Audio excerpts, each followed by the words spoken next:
hours of the school day. So anyone want to talk about that? Gianna? So school starts at 8, and they like expect you if you're there, you're supposed to be in class by 7:50. But if you're not there, like it's no need to like rush or about it.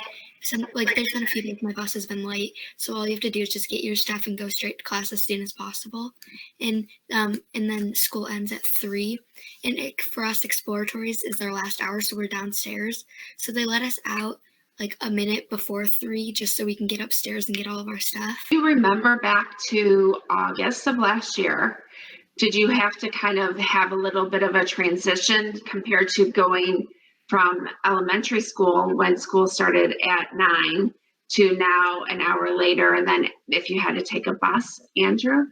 Yeah, it's really weird because you have to wake up like way earlier so you can get all your stuff ready, get dressed, and eat breakfast. Yes. So that is a little bit of a transition. So you do kind of have to prepare for that a little bit, right? So it takes a little bit of getting used to, but everybody does it, right? We have a question about how do you know what classes you have and how do you know when you have lunch? Tyler, do you want to answer that? Yeah, so the classes that will go on they'll go on your schedule, and you can find your schedule in PowerSchool. You can print it out. And I kept mine in my locker, so I just review that every day, and then I'd go to that class. And then lunch, it's an AV schedule, 20 minutes. The first couple weeks of school, do people help you with that? Yeah. Yeah, they'll guide you to your classes and help you out with that. So we have wings, like a 6th grade hallway, a 7th grade hallway, and an 8th grade hallway where all of our academic classes are. Does anyone want to talk about that a little bit? So, like you said, each grade has their own wing. And so all your core classes are going to be in that 6th grade wing. And all your classes are around your locker and in your team, basically. Like adding on to Xavier, all your classes are right by your locker, and most of your classes are all right next to each other, so you don't really have to you can just find them really quickly. Does anyone want to talk about your team? When you talk about your team, what does that mean? You have a group of 4 teachers that are your core class teachers, which are science, ELA, math, and social studies. And they all are they work together to kind of help you and help you learn. You'll have a bunch of kids that are all on your team, and you might have a few kids that are have the same schedule. And there's many opportunities to meet new friends on your team. Okay. And what happens if you have a really good friend, but they're not on your team? Do you get to see them during the school day? What is that like? You'll get to see them. You can definitely see them during the lunch, because lunch is when so it's divided. So you'll have a bunch of kids from different teams, and you'll get to see your friends there, and you might see them passing in the hallway. And adding on to Tyler, you can maybe get a little lucky and get exploratories together.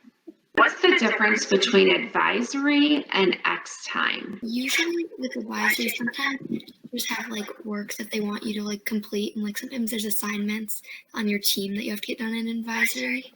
And sometimes it's just for catch-up work.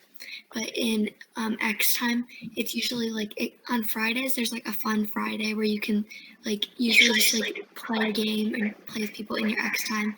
And sometimes teachers let you hang out with people in the other classes on your team. And also in X time, it's usually you just do it for classes that you need for work that you never completed in class. And I know sometimes on my team, we did it so there was a certain day that they assigned this is a math day and this is an ELA day, just so you could work hard and get all your work done. So technically X time, it's kind of what you need, what you need to finish and what you need to get done. So it's mostly if you were to have a test and you didn't finish it, you get more time in X time where you get to finish it. How about lunch? What is lunch like? So there's hot lunch, or you could bring in your own lunch, but how hot lunch works is there's actually a little place where you could get like a sub. And then every day they have like a meal of the day. And you can basically get what you want every day. Where there's soft pretzels, there's pizza. And you can either have money on your account or you can pay at that time, correct? Yes. So in 6th grade, you have exploratories at the end of the day. How long are exploratory classes, and just a little bit more about those? So exploratory classes, they're about 45 minutes each. And you'll always have PE every day for one of them in 7th, 8th, or 9th hour. And exploratories, there's a lot of them. So like at elementary, you'll have like music, art, PE, and those basics. But at Rotolo, you can have like, there's more fun ones like drama, design, and modeling. There's still art. There's also health, French, and Spanish, and they're a lot of fun to do. And they're also like electives, so you can like choose if there's like a class that you really want to do. There's a chance that you don't get into it, but like it's a high chance if you like really want to be in that class that you can be in it. PE you have every day, and you change into a PE uniform. Does anyone want to talk a little bit about that at all? Like you just have to go into the locker room, and everyone's kind of used to like go and mind your own business, and you're usually with like people in your class. So I know a lot of times everyone's worried about that and kind of concerned, but would you all agree that everyone is minding their own business and everyone just gets stressed and they're out? So everyone worries about it a little bit, but then it's really not a big deal once you get to 6th grade. Correct? Yeah. Okay, great. What about buses? How do you know what bus to take? And then at the end of the day, do you have enough time to get on the bus? And has anyone ever missed the bus at the end of the day? You'll have enough time to get on the bus. So one of the most important things is that the buses never leave. We always make sure that the hallways are cleared at the end of the day, and buses don't leave without an okay from one of our administrators. So that's really important.